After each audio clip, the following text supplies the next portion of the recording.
The Council for Mutual Economic Assistance was an economic organization from 1949 to 1991 under the leadership of the Soviet Union that comprised the countries of the Eastern Bloc along with a number of socialist states elsewhere in the world. The Comecon was the Eastern Bloc's reply to the formation of the Organization for European Economic Cooperation in Western Europe. The descriptive term was often applied to all multilateral activities involving members of the organization, rather than being restricted to the direct functions of Comecon and its organs. This usage was sometimes extended as well to bilateral relations among members, because in the system of socialist international economic relations, multilateral accords are typically of a general nature. Tended to be implemented through a set of more detailed, bilateral agreements. According to some historians, Moscow was concerned about the Marshall Plan. Comecon was then meant to prevent countries in the Soviet's unregistered trademark sphere of influence from moving towards that of the Americans and Southeast Asia. Name in various languages. In Albania Karshilya and Sovet Ekonomike Reciproc, KNER. In Bulgarian THSH squared th micron nth degree th 3/4 th 1/2 th 3/4 th 1/4 th nth micron nth degree th squared th degree th 1/4 th 3/4 th 3/4 th 1/4 th 3/4 n per mil, th. In Czech Rada VZA Gemma Copyright Hospoda so unregistered trademark SCAR Copyright Pomoci, RVHP, in Estonian Vestastakus Majanda Zabina Micron Nukogu, VMN, in German Rat Far 1/4 Ajejan Sertage Wirtschaftshilfe, IGW, in Hungarian Car Paragraph LCSA Paragraph Na Paragraph S Gazdasa GI Sega Zar Copyright G Tanak Zar. KGST, in Latvian Savstarpajas Ekonomiska S Paladza Baz Padom, SEP, in Lithuanian Ekonomina, S Savitarpio Pagalbos Tariba, ESPT, in Polish Rada Zajemnij Pomoci Gospodarkach, RWPG, in Portuguese Conselho para Assista NCIA Econacube Mica Mar2A, CAM, in Romanian Conselul de Agita Economic Reciproc, CAR, in Russian th 3/4 th squared th micron I. NNTH 3/4 th 1/2 th 3/4 th 1/4 THINTH micron NTH 3/4 th to the first th squared th degree th 1/4 th 3/4 th 3/4 ITH 1/4 th 3/4 n per mil th. In Slovak Rada VZA Jomnich Hospoda RSKJ Pomoci, RVHP, in Spanish Consejo de Ayuda Mutua Econacube Mica, came, in Ukrainian th degree th degree th 3/4 th 1/2 th 3/4 th 1/4 nth 1/2 th 3/4 n th degree nth 1/4 th 3/4 th 3/4 th 3/4 th 1/4 th 3/4 th cubed th. In Vietnamese Ha registered trademark ILNG Thai degree ng tra pound kinta, Ha TTKT, membership. January 1949, Bulgaria, Czechoslovakia, Hungary, Poland, Romania, a Soviet Union, February 1949, Albania, 1950, East Germany, 1962, Mongolia, 1972, Cuba, 1978, Vietnam, observer status, 1964, Yugoslavia, 1973, Finland, 1975, Iraq, Mexico, 1984, Nicaragua, 1986, Afghanistan, Ethiopia, Laos, South Yemen. In the late 1950s, a number of communist-ruled non-member countries the People's Republic of China, North Korea, Mongolia, Vietnam, and Yugoslavia were invited to participate as observers in Comecon sessions. Although Mongolia and Vietnam later gained full membership, China stopped attending Comecon sessions after 1961. Yugoslavia negotiated a form of associate status in the organization, specified in its 1964 agreement with Comecon. Collectively, the members of the Comecon did not display the necessary prerequisites for economic integration. Their level of industrialization was low and uneven, with a single dominant member producing 70% of the community national product. In the late 1980s there were 10 full members, the Soviet Union, 6 East European countries, and 3 extra-regional members. Geography, therefore, no longer united Comecon members. Wide variations in economic size and level of economic development also tend to generate divergent interests among the member countries. All these factors combine to give rise to significant differences in the member states' expectations about the benefits to be derived from membership in Comecon. Unity was provided instead by political and ideological factors. All Comecon members were united by a commonality of fundamental class interests and the ideology of Marxism-Leninism, and had common approaches to economic ownership and management. In 1949 the ruling communist parties of the founding states were also linked internationally through the Cominform, from which Yugoslavia had been expelled the previous year. Although the Cominform was disbanded in 1956, inter-party links continued to be strong among Comecon members, and all participated in periodic international conferences of communist parties. Comecon provided a mechanism through which its leading member, the Soviet Union, sought to foster economic links with and among its closest political and military allies. The East European members of Comecon were also militarily allied with the Soviet Union in the Warsaw Pact. There were 3 kinds of relationships besides the 10 full memberships with the Comecon. Yugoslavia was the only country considered to have associate member status. On the basis of the 1964 agreement, Yugoslavia participated in 21 of the 32 key Comecon institutions as if it were a full member. Finland, Iraq, Mexico, and Nicaragua had a non-socialist cooperant status with Comecon. Because the governments of these countries were not empowered to conclude agreements in the name of private companies, the governments did not take part in Comecon operations. They were represented in Comecon by commissions made up of members of the government and the business community. The commissions were empowered to sign various framework agreements with Comecon's Joint Commission on Cooperation. After 1957 Comecon allowed certain countries with communist or pro-Soviet governments to attend sessions as observers.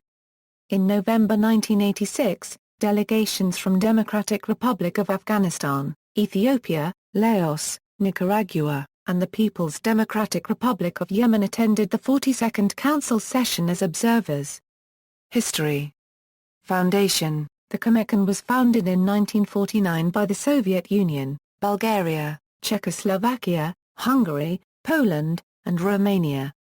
The primary factors in Comecon's formation appear to have been Joseph Stalin's desire to cooperate and strengthen the international socialist relationship at an economic level with the lesser states of Central Europe, and which were now, increasingly, cut off from their traditional markets and suppliers in the rest of Europe. Czechoslovakia, Hungary, and Poland had remained interested in martial aid despite the requirements for a convertible currency and market economies. These requirements, which would inevitably have resulted in stronger economic ties to free European markets than to the Soviet Union, were absolutely unacceptable to Stalin, who in July 1947, ordered these communist-dominated governments to pull out of the Paris Conference on the European Recovery Programme. This has been described as the moment of truth in the post-World War II division of Europe. According to the Soviet view, the Anglo-American bloc, and American monopolists, whose interests had nothing in common with those of the European people, had spurned East-West collaboration within the framework agreed within the United Nations, that is, through the Economic Commission for Europe. However, as always, Stalin's precise motives are inscrutable. They may well have been more negative than positive, with Stalin more anxious to keep other powers out of neighboring buffer states than to integrate them. Furthermore, GATT's notion of non-discriminatory treatment of trade partners was incompatible with notions of socialist solidarity. In any event, Proposals for a customs union and economic integration of Central and Eastern Europe date back at least to the revolutions of 1848, and a state-to-state trading inherent in centrally planned economies required some sort of coordination, otherwise, a monopolist seller would face a monopsonist buyer, with no structure to set prices.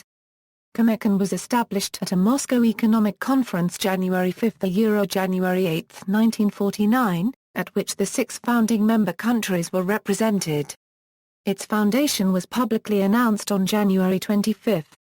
Albania joined a month later and East Germany in 1950. At first, planning seemed to be moving along rapidly. After pushing aside Nikolai Voznasensky's technocratic, price-based approach, the direction appeared to be toward a coordination of national economic plans, but with no coercive authority from Comecon itself. All decisions would require unanimous ratification, and even then governments would separately translate these into policy. Then in summer 1950, probably unhappy with the favorable implications for the effective individual and collective sovereignty of the smaller states, Stalin seems to have taken Comecon's personnel by surprise, bringing operations to a nearly complete halt, as the Soviet Union moved domestically toward autarky and internationally toward an embassy system of meddling in other countries' affairs directly rather than by constitutional means. Comecon's scope was officially limited in November 1950 to practical questions of facilitating trade. One important legacy of this brief period of activity was the Sofia Principle, adopted at the August 1949 Comecon Council session in Bulgaria. This radically weakened intellectual property rights, making each country's technologies available to the others for a nominal charge that did little more than cover the cost of documentation. This, naturally, benefited the less industrialized Comecon countries, and especially the technologically lagging Soviet Union, at the expense of East Germany and Czechoslovakia and, to a lesser extent, Hungary and Poland.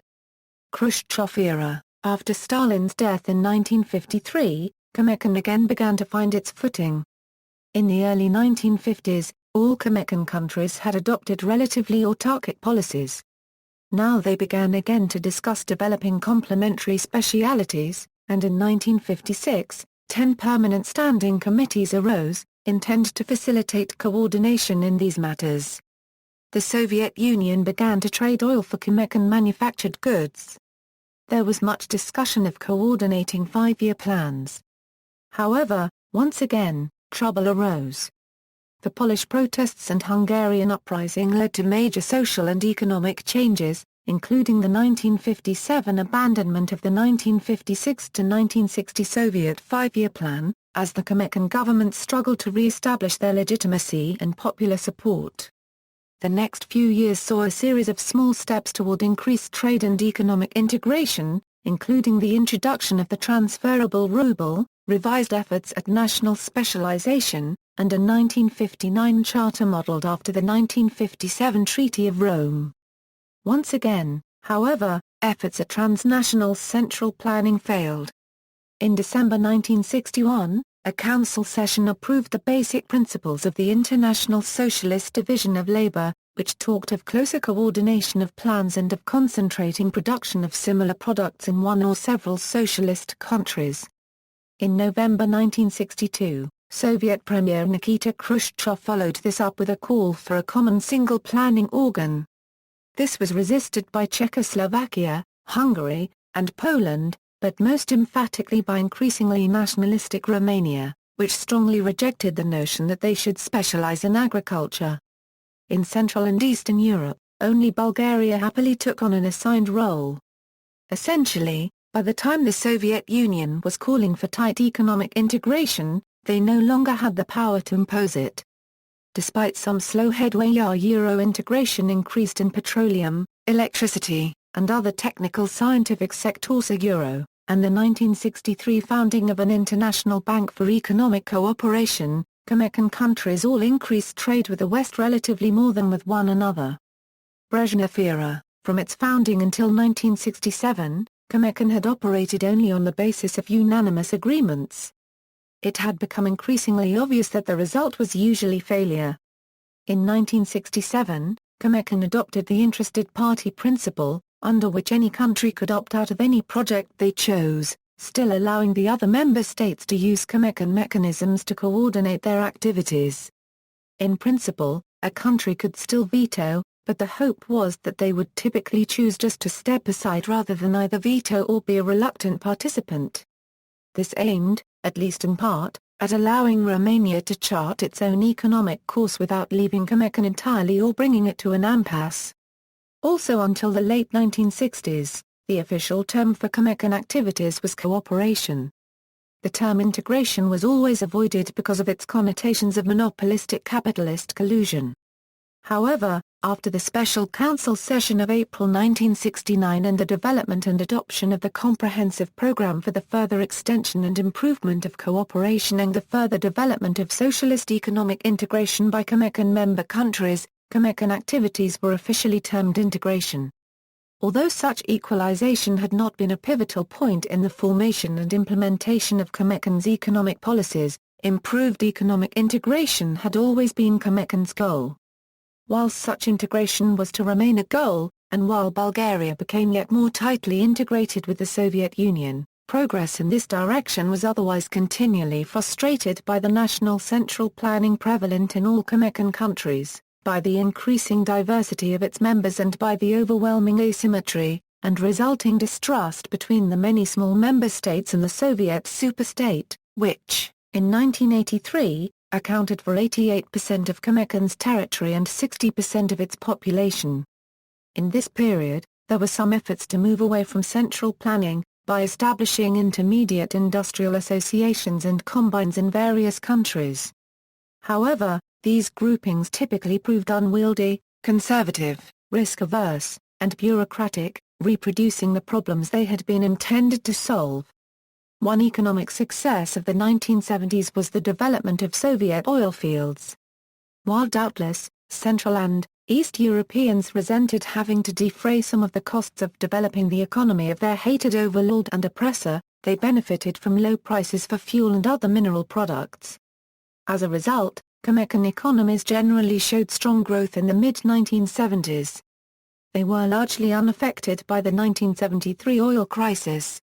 Another short-term economic gain in this period was that dark copyright tent brought opportunities for investment and technology transfers from the West. This also led to an importation of Western cultural attitudes, especially in Central Europe.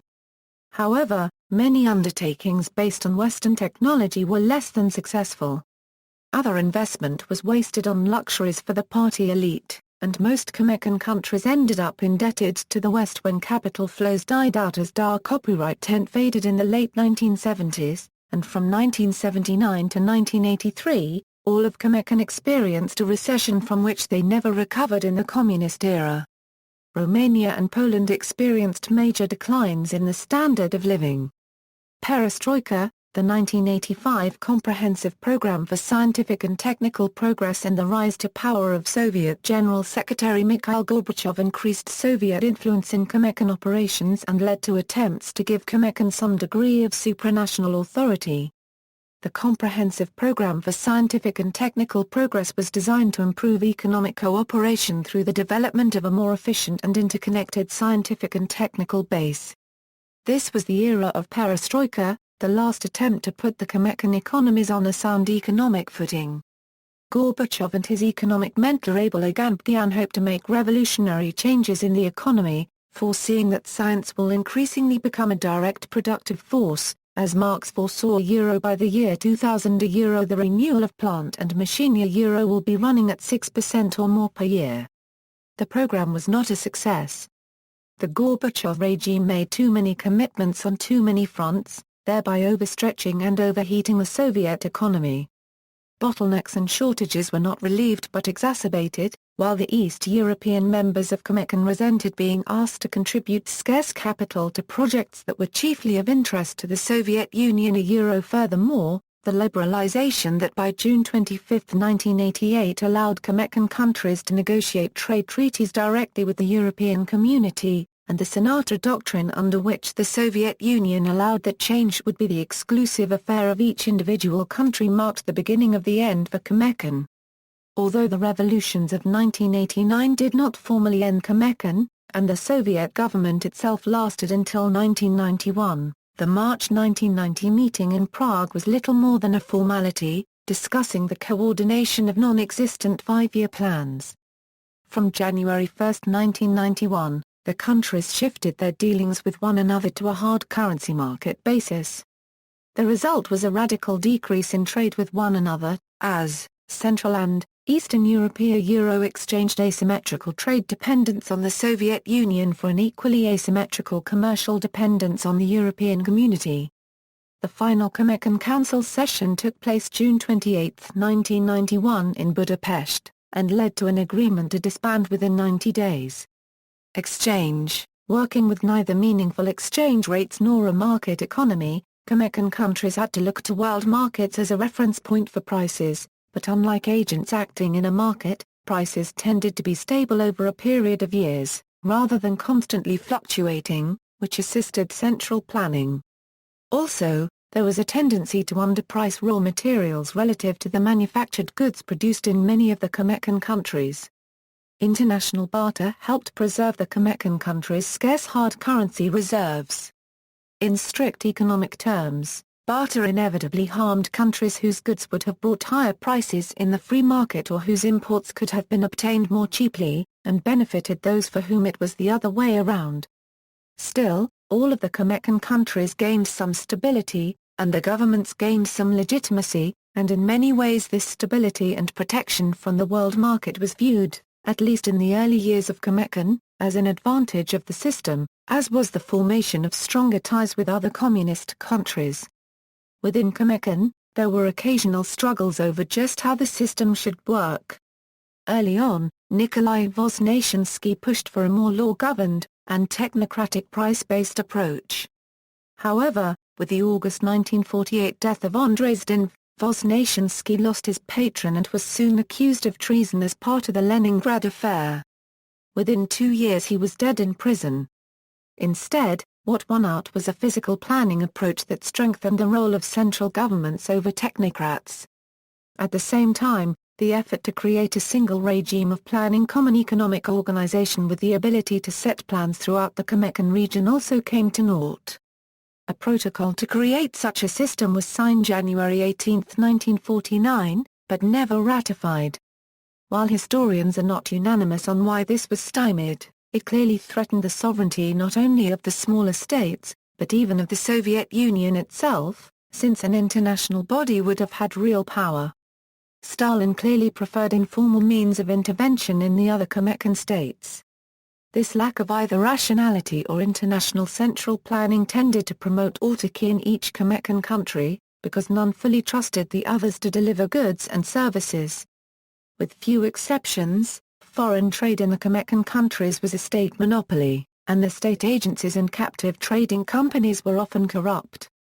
Even at best, this tended to put several removes between a producer and any foreign customer, limiting the ability to learn to adjust to foreign customers' needs.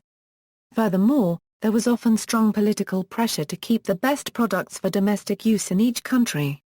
From the early 1950s to Comecon's demise in the early 1990s, intra-Comecon trade, except for Soviet petroleum, was in steady decline. Oil transfers, beginning no later than the early 1970s, Soviet petroleum and natural gas were routinely transferred within Comecon at below market rates. Most Western commentators have viewed this as implicit, politically motivated subsidization of shaky economies to diffuse discontents and reward compliance with Soviet wishes. However, other commentators say that this may not have been deliberate policy, noting that whenever prices differ from world market prices, there will be winners and losers. They argue that this may have been simply an unforeseen consequence of two factors: the slow adjustment of Comecon prices during a time of rising oil and gas prices, and the fact that mineral resources were abundant in the Comecon sphere, relative to manufactured goods. A possible point of comparison is that there were also winners and losers under EEC agricultural policy in the same period. In effective production, the organization of Comecon was officially focused on common expansion of states, more effective production and building relationships between countries within.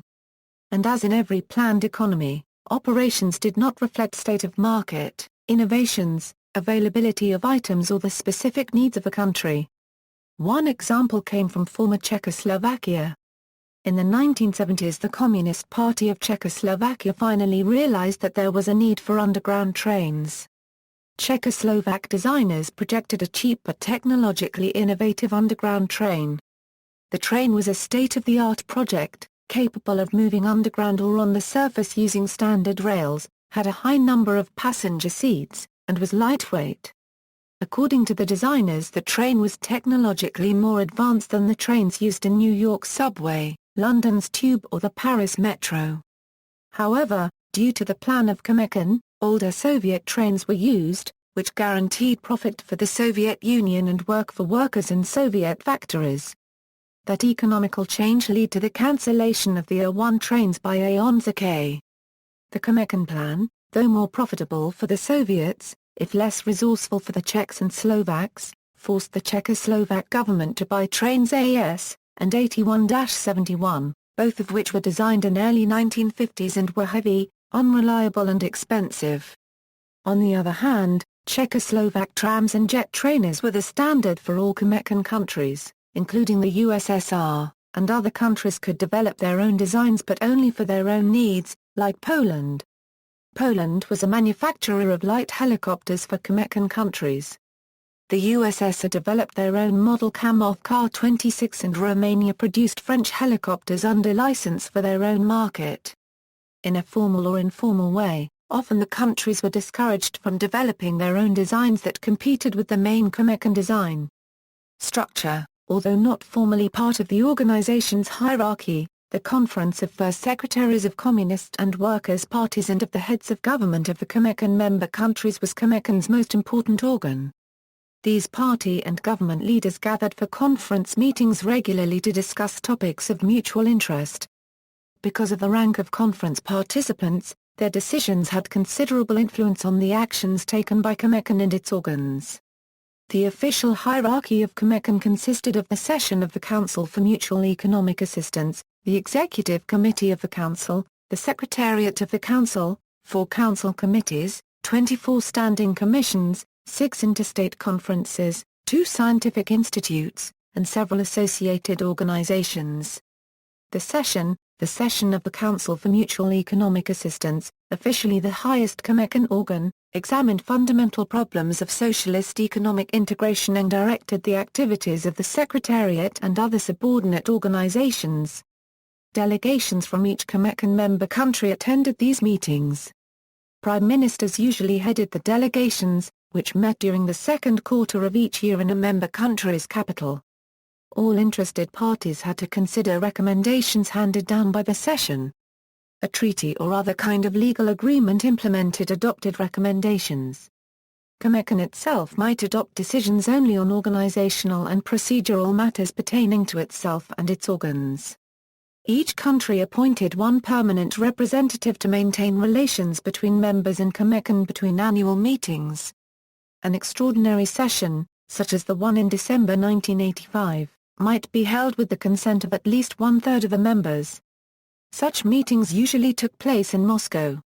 Executive Committee, the highest executive organ in Comecon, the Executive Committee, was entrusted with elaborating policy recommendations and supervising their implementation between sessions.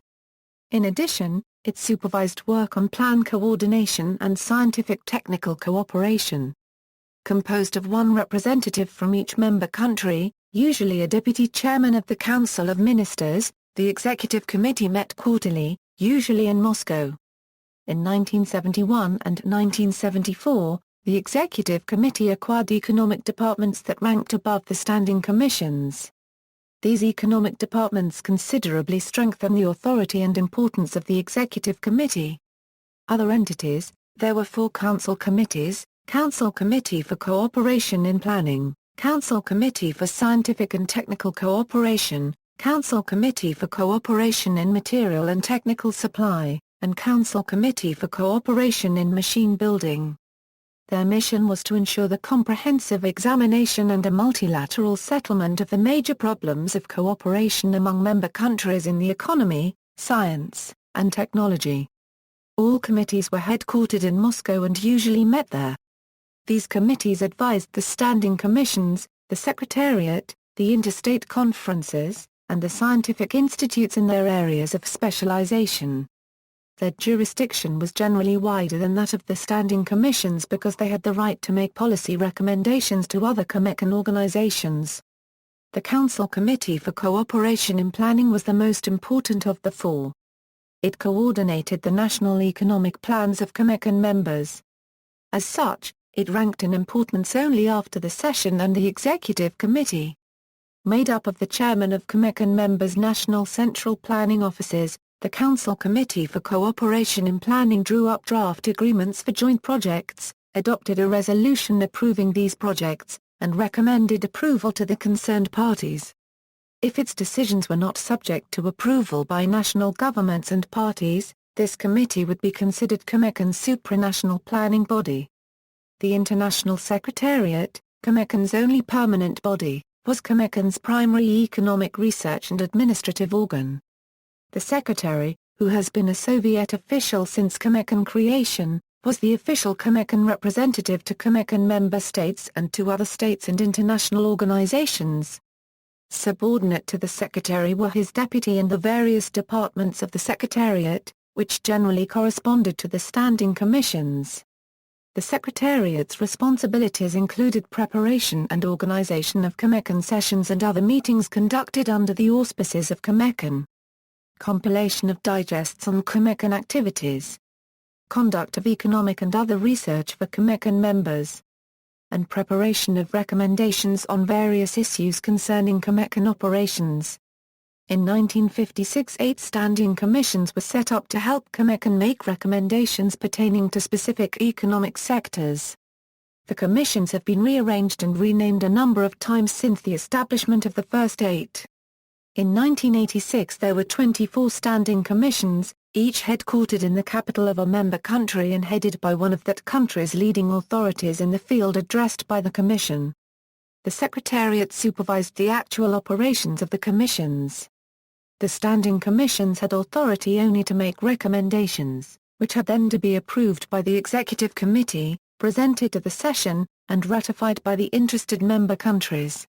Commissions usually met twice a year in Moscow. The 6 interstate conferences served as forums for discussing shared issues and experiences. They were purely consultative and generally acted in an advisory capacity to the Executive Committee or its specialized committees. The scientific institutes on standardization and on economic problems of the world socialist system concerned themselves with theoretical problems of international cooperation. Both were headquartered in Moscow and were staffed by experts from various member countries. Affiliated agencies. Several affiliated agencies, having a variety of relationships with Comecon, existed outside the official Comecon hierarchy. They served to develop direct links between appropriate bodies and organizations of Comecon member countries. These affiliated agencies were divided into 2 categories, intergovernmental economic organizations and international economic organizations. A few examples of the former are the International Bank for Economic Cooperation, the International Investment Bank, and Intermetal. International economic organizations generally took the form of either joint enterprises, international economic associations or unions, or international economic partnerships. The latter included Interatom Instrument, Intertextilmash, and Hordex. Nature of operation. Comecon was an interstate organization through which members attempted to coordinate economic activities of mutual interest and to develop multilateral economic, scientific, and technical cooperation. The Charter stated that the sovereign equality of all members was fundamental to the organization and procedures of Comecon. The comprehensive program further emphasized that the processes of integration of members' economies were completely voluntary and do not involve the creation of supranational bodies. Hence, under the provisions of the Charter, each country had the right to equal representation and one vote in all organs of Comecon, regardless of the country's economic size or the size of its contribution to Comecon's budget. From 1967, the interestedness provisions of the Charter reinforced the principle of sovereign equality. Comecon's recommendations and decisions could be adopted only upon agreement among the interested members, and each had the right to declare its interest in any matter under consideration. Furthermore, in the words of the Charter, recommendations and decisions shall not apply to countries that have declared that they have no interest in a particular matter. Although Comecon recognized the principle of unanimity, from 1967 disinterested parties did not have a veto but rather the right to abstain from participation. A declaration of disinterest could not block a project unless the disinterested party's participation was vital. Otherwise, the Charter implied that the interested parties could proceed without the abstaining member, affirming that a country that had declared a lack of interest may subsequently adhere to the recommendations and decisions adopted by the remaining members of the Council. However, a member country could also declare an interest, and exercise a veto. Over the years of its functioning, Comecon acted more as an instrument of mutual economic assistance than a means of economic integration, with multilateralism as an unachievable goal. Comecon versus the European Economic Community. Although Comecon was loosely referred to as the European Economic Community of Eastern Europe, important contrasts existed between the two organizations. Both organizations administered economic integration. However, their economic structure, size, balance, and influence differed. In the 1980s, the EEC incorporated the 270 million people in Europe into economic association through intergovernmental agreements aimed at maximizing profits and economic efficiency on a national and international scale. The EEC was a supranational body that could adopt decisions and enforce them. Activity by members was based on initiative and enterprise from below and was strongly influenced by market forces. Comecon joined together 450 million people in 10 countries and on 3 continents. The level of industrialization from country to country differed greatly. The organization linked 2 underdeveloped countries, a Mongolia, and Vietnam, a with some highly industrialized states. Likewise, a large national income difference existed between European and non-European members. A physical size, military power, and political and economic resource base of the Soviet Union made it the dominant member. In trade among Comecon members, the Soviet Union usually provided raw materials, and Central and East European countries provided finished equipment and machinery. The 3 underdeveloped Comecon members had a special relationship with the other 7. Comecon realized disproportionately more political than economic gains from its heavy contributions to these 3 countries' underdeveloped economies. Socialist economic integration or plan coordination formed the basis of Comecon's activities. In this system, which mirrored the member countries' planned economies, the decisions handed down from above ignored the influences of market forces or private initiative. Comecon had no supranational authority to make decisions or to implement them. Its recommendations could only be adopted with the full concurrence of interested parties and did not affect those members who declared themselves disinterested parties. As remarked above, most Comecon foreign trade was a state monopoly, placing several removes between a producer and a foreign customer. Unlike the EEC, where treaties mostly limited government activity and allowed the market to integrate economies across national lines, Comecon needed to develop agreements that called for positive government action. Furthermore, while private trade slowly limited or erased national rivalries in the EEC, state-to-state trade in Comecon reinforced national rivalries and resentments. Prices, exchange rates, coordination of national plans, c. Comprehensive Program for Socialist Economic Integration, international relations within the Comecon, c. International relations within the Comecon. Soviet domination of Comecon was a function of its economic, political, and military power.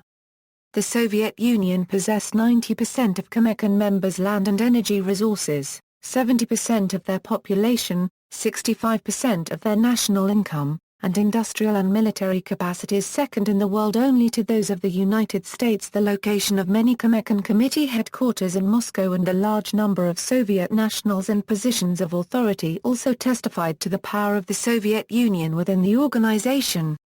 Soviet efforts to exercise political power over its Comecon partners, however, were met with determined opposition. The sovereign equality of members, as described in the Comecon Charter, assured members that if they did not wish to participate in a Comecon project, they might abstain. Central and East European members frequently invoked this principle in fear that economic interdependence would further reduce political sovereignty. Thus, neither Comecon nor the Soviet Union as a major force within Comecon had supranational authority. Although this fact ensured some degree of freedom from Soviet economic domination of the other members, it also deprived Comecon of necessary power to achieve maximum economic efficiency. See also: bilateral trade, economy of the Soviet Union, European Union, history of the Soviet Union, planned economy, Spartakiad, Warsaw Pact, notes. References. This article incorporates a public domain material from websites or documents of the Library of Congress Country Studies. Germany Country Study, data as of July 1987, Appendix B, the Council for Mutual Economic Assistance, Library of Congress Call Number DD 280.6E22 1988. Adamsworth, the Council for Mutual Economic Assistance, The Thorny Path from Political to Economic Integration, M. E. Sharp, Armonk, New York, 1989. Robert Bdler and Ian Jeffries, A History of Eastern Europe, Crisis and Change, Routledge, 1998. ISBN 0-415-16111-8. Michael Kaiser, Comecon, Integration Problems of the Planned Economies, Royal Institute of International Affairs/Oxford University Press, 1967. ISBN 0-192-14956-3.